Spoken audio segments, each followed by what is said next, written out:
You think feeling good will protect you. That if you're kind enough, patient enough, selfless enough, life will reward you. But Carl Jung didn't see it that way.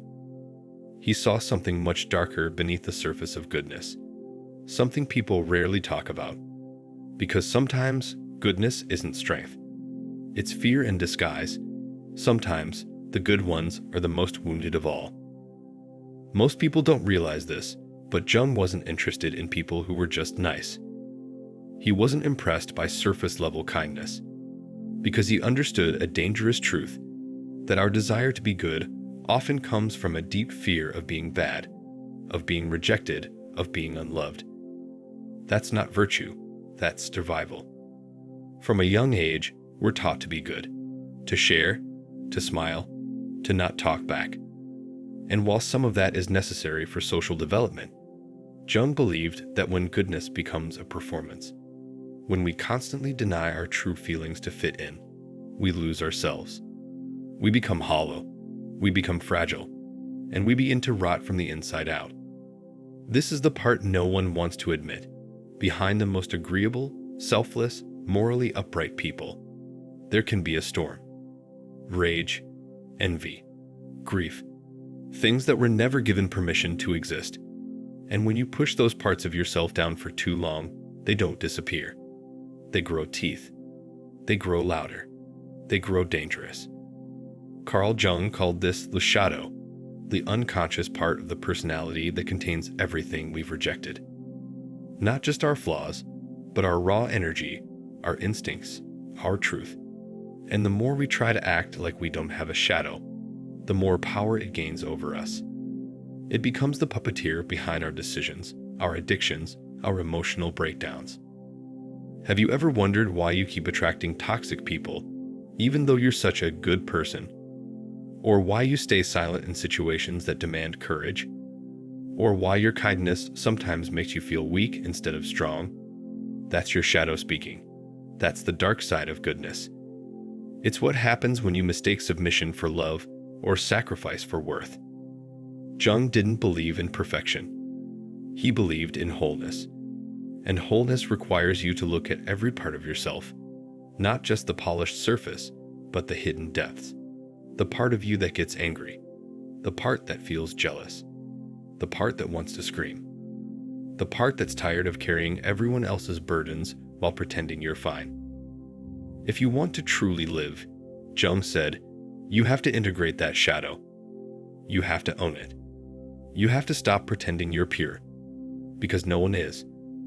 And in fact, the people who appear the most pure are often the ones furthest from it, because they've buried so much, and what is buried becomes explosive.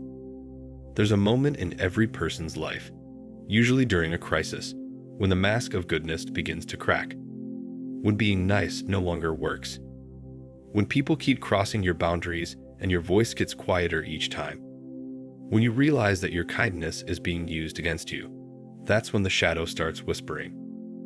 At first, you resist it. You tell yourself, no, I'm better than this. I won't stoop that low. But eventually, if you ignore it long enough, the shadow doesn't whisper anymore. It screams. It sabotages. It makes you sick. It demands to be seen. Jung believed that confronting the shadow wasn't just important. It was essential for any kind of real transformation. Because until you do, your life isn't fully yours. You're just living out a role someone else handed you. The good son, the sweet daughter, the reliable employee, the peacemaker. And beneath those roles is a soul that's starving. But here's the twist. When you finally turn toward your shadow, when you stop running from it, you don't become a worse person. You become a real person. You become grounded, fierce, honest. You learn to say no. You learn to speak your truth. You stop needing to be liked by everyone and start needing to be authentic to yourself. That's the paradox Jung discovered. The people who look into their darkness don't become monsters. They become whole. They stop living in fear. They stop performing. They stop sacrificing their mental health just to be seen as good.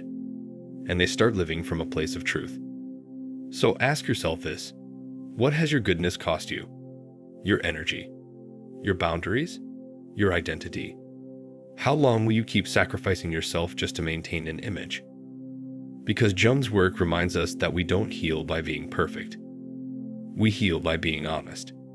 We heal by facing what we were taught to hide. And the moment you begin to face it, your anger, your pain, your suppressed instincts, that's the moment you begin to reclaim your life.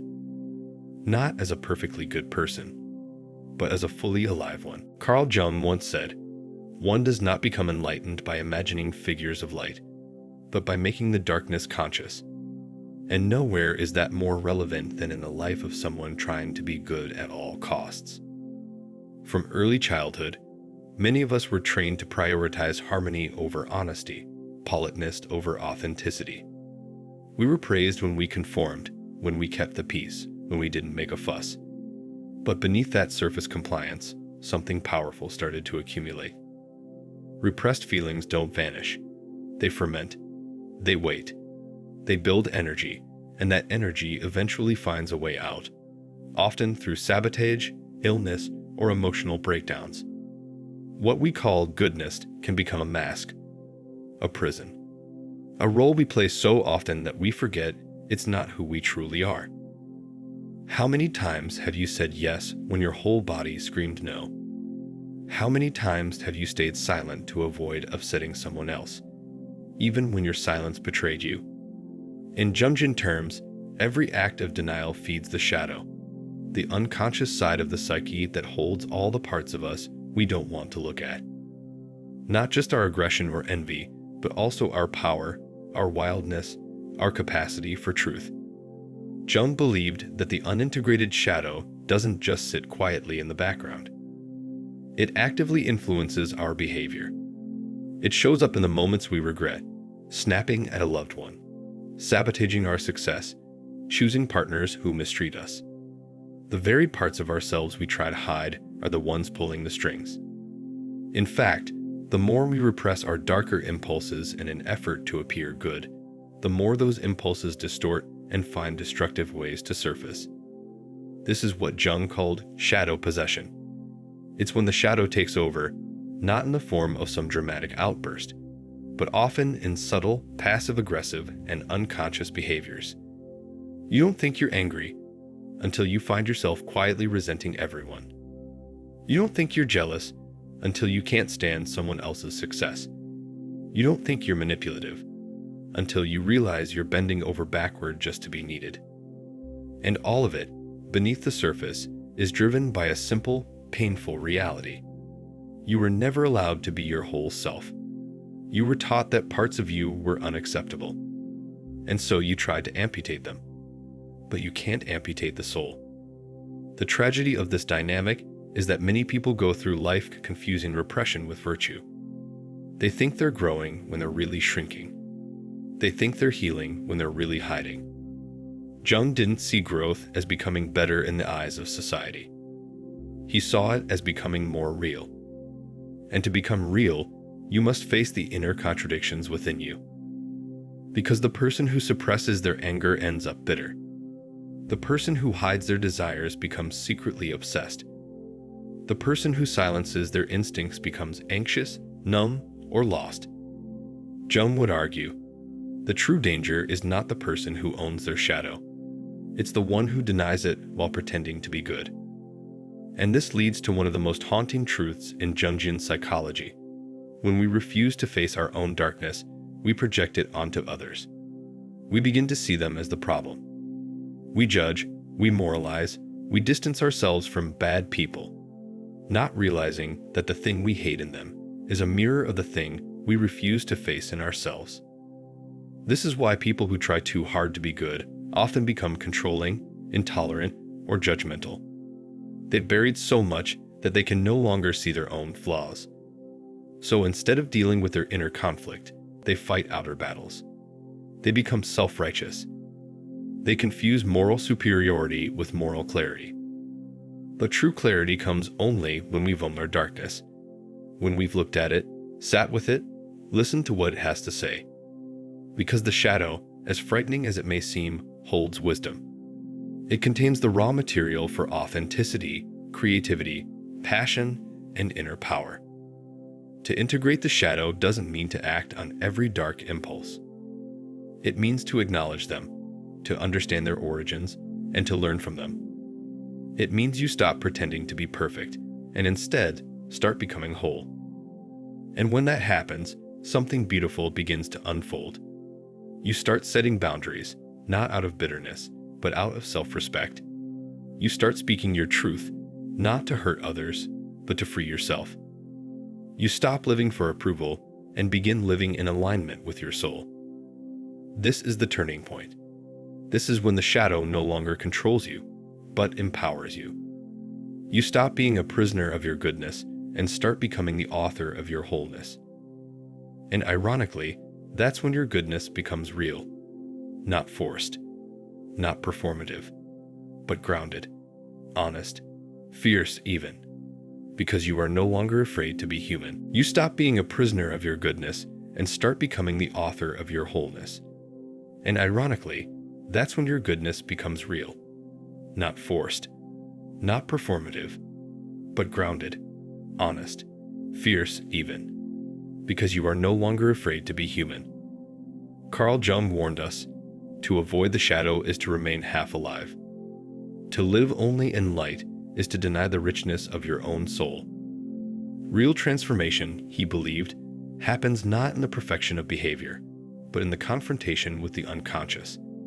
In that place where the ego trembles, where truth disrupts comfort, where masks fall off and real faces emerge. And this kind of transformation doesn't come from reading quotes or repeating affirmations. It comes from inner war, from a breakdown of what you thought you were. When the false self, the people pleaser, the nice one, the ever-smiling mask, starts to fall apart, the real self emerges from the rubble. Confused, raw, honest, but real. This is what Jung called individuation, the lifelong process of becoming who you truly are. Not who society told you to be, not who your family expected, but the whole you, shadow and all. He saw it as a sacred journey, one that often begins in crisis. When the persona, the social mask, can no longer hold the weight of your repressed truth.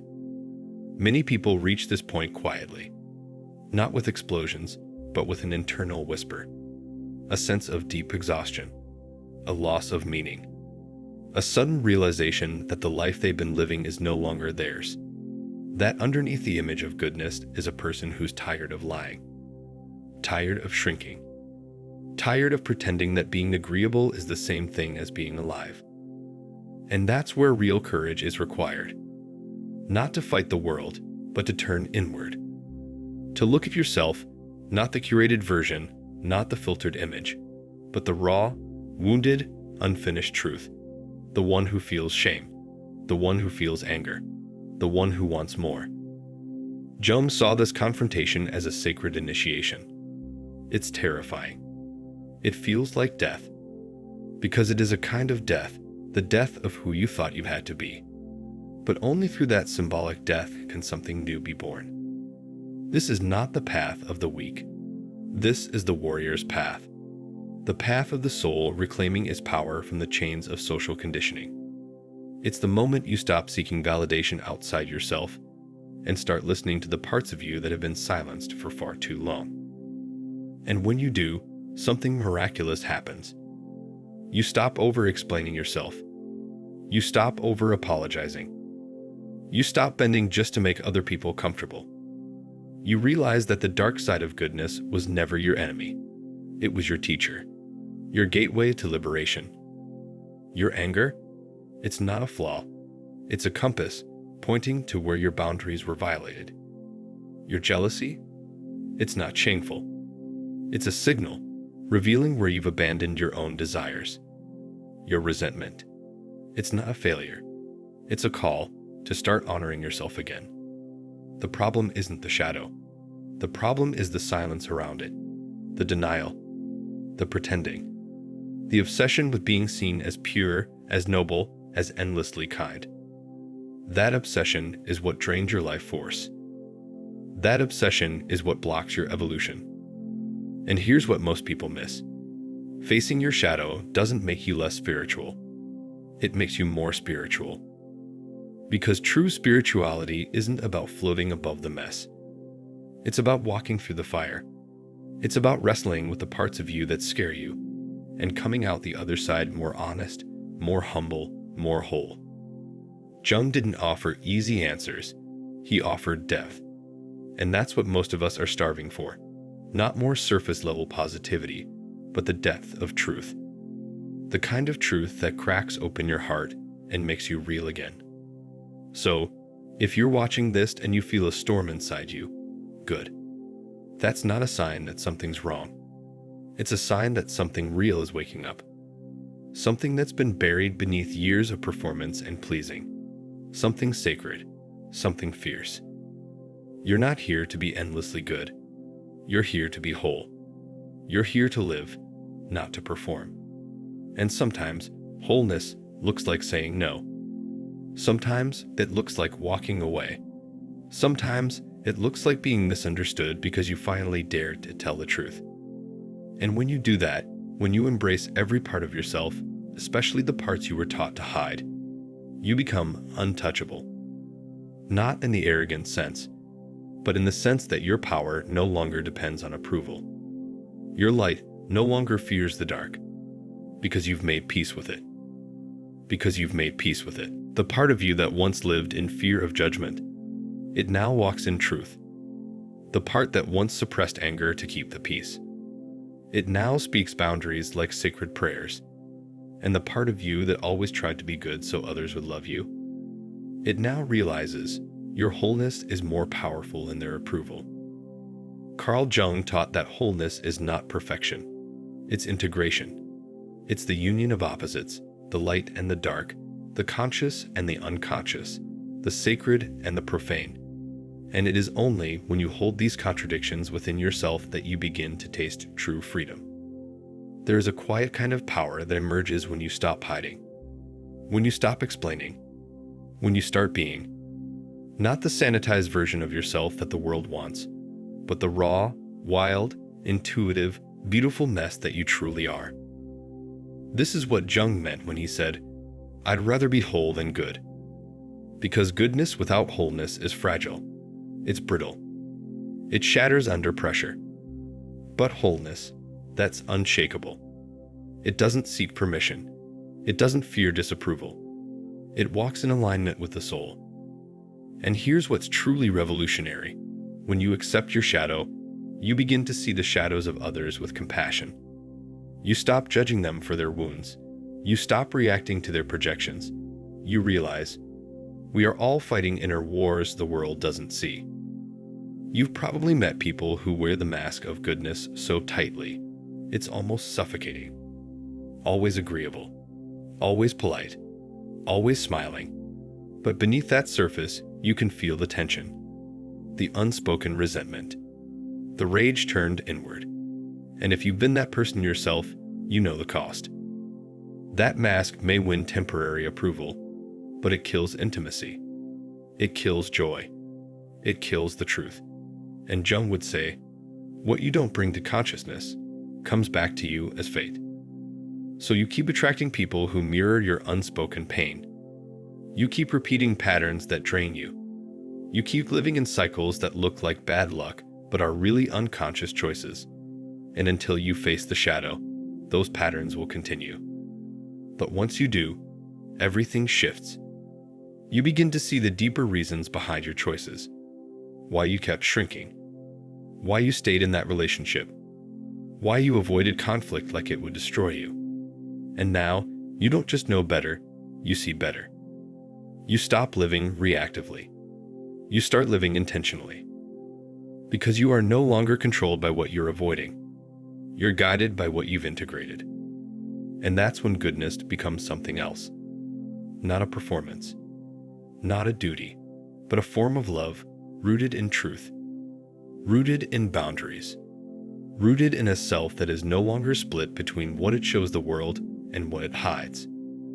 You begin to embody what Jung called the self, not the ego, which is concerned with image, status, and control, but the deeper self that embraces paradox.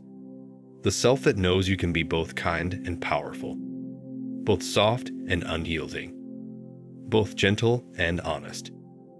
That's the version of you the world desperately needs, not the one who disappears to keep the peace, but the one who shows up whole, the one who no longer needs to be liked in order to be free. Because real freedom is never found in approval. It's found in integration, in the sacred act of owning every single part of who you are, not to justify it, not to flaunt it, but to heal it, to understand it, and to reclaim the life that was always meant to be yours. And here's the paradox. When you stop trying to be good, you become real. And when you become real, people trust you more. They feel your presence. They sense your depth. They know they're in the company of someone who has faced their own darkness and didn't run. That's what gives your energy gravity. That's what makes people pause when you speak, not because you demand attention, but because your words come from the furnace of lived truth. You are no longer a performance. You are a presence. And that presence changes rooms. It heals people. It disrupts patterns. It makes others question their own masks, not because you judge them, but because your authenticity exposes what they've been avoiding in themselves. That is the gift of the integrated soul. That is the result of confronting the dark side of goodness. It's not about abandoning kindness. It's about grounding it in strength. It's about reclaiming your voice, your fire, your wholeness. It's about walking through the underworld of your own psyche and emerging with something no one can take from you, your truth. It's about walking through the underworld of your own psyche and emerging with something no one can take from you, your truth. That truth, once buried beneath layers of politeness, performance, and fear, now rises like fire from the ashes. Not to destroy, but to illuminate, to guide, to awaken. And now, everything changes. You begin to live in alignment. Your yes means yes. Your no means no. You stop betraying yourself to make others comfortable. You stop settling for relationships where you have to hide who you are to keep the peace. You stop apologizing for being whole. Because wholeness is not a sin, it's salvation. It's not arrogance, it's authenticity. And Carl Jung knew this. Until you become whole, you will always feel like something's missing, even if the world praises you. The dark side of goodness, the part of you that fakes kindness to avoid rejection, that swallows anger to seem nice, that silences truth to be accepted, was never love. It was fear. Fear dressed up as virtue. But fear cannot sustain a soul. You cannot build a free life on the foundation of fear. You cannot find real love by being someone you're not. And you cannot heal if you are unwilling to face the parts of you you've been taught to disown. You must make a different choice. Not to become someone else, but to return to who you were before the world told you who you had to be. That return begins with honesty, with silence, with reflection, with courage, and sometimes it begins with heartbreak. Because when you finally start being real, people will leave. People who only loved the version of you that catered to them. People who depended on your self-abandonment. People who use your goodness to avoid their own shadows. Let them go. Because your evolution is not for the approval of those who fear their own. Your healing is not a performance. It's a birthright. It's a sacred rebellion against the forces that tried to tame your soul.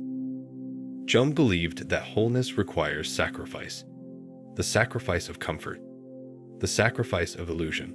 The sacrifice of the mask. But what you gain is priceless. You gain clarity. You gain power. You gain peace. Not the fake kind that comes from pleasing everyone, but the deep, resonant kind that comes from standing in your truth. You start to notice something remarkable. You no longer attract chaos. You no longer attract disrespect. You no longer attract people who take and never give. Why? Because your frequency has changed. You are no longer broadcasting from lack. You are no longer seeking completion outside of yourself. You are no longer trying to earn love by being good. You know you are love.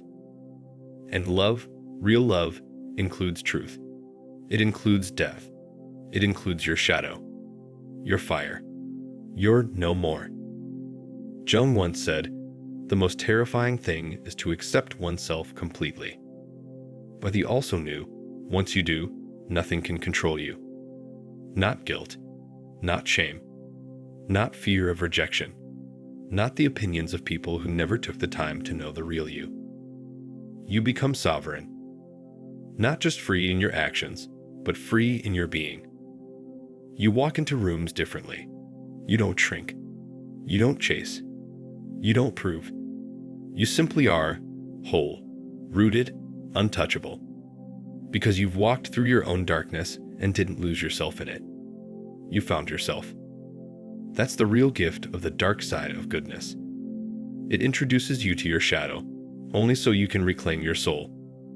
So you can stop hiding. So you can stop performing. So you can start living. Living fully, fiercely, freely.